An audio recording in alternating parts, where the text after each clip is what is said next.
Jimmy apparently doesn't like me too much, says Bill Maher after noting he supported the late-night host. When you buy through links on our articles, Future and its syndication partners may earn a commission. Jimmy Kimmel made headlines over a month ago following the suspension of his eponymous talk show at ABC. The network decided to take such action after Kimmel made comments tied to the death of polarizing political pundit Charlie Kirk. A wave of celebrities showed support for Kimmel, whose suspension was eventually lifted after 5 days. Fellow talk show hosts also came to his defense, including Bill Maher.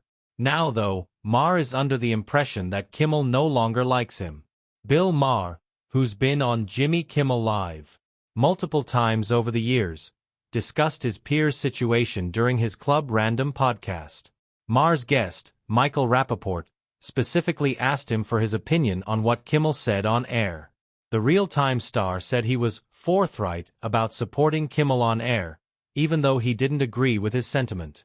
However, despite his show of support, Maher cites one moment from Kimmel's first post-suspension broadcast as an indication of the status of their relationship.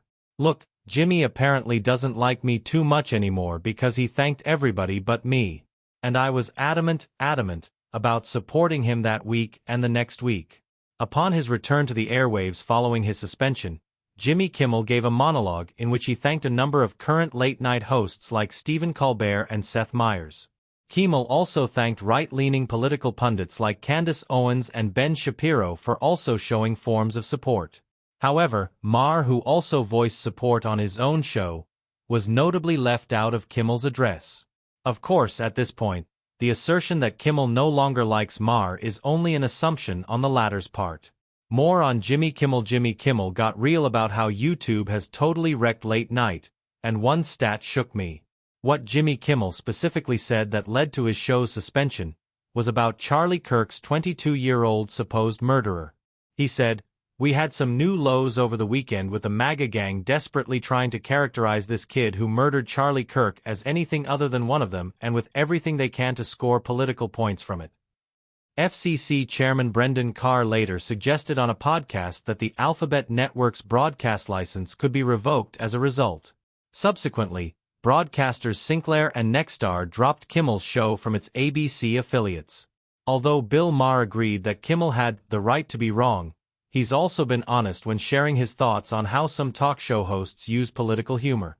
It's been Maher's contention that everybody makes their decisions based on the politics of the art and not the art itself, and that many hosts cater towards one specific political ideology.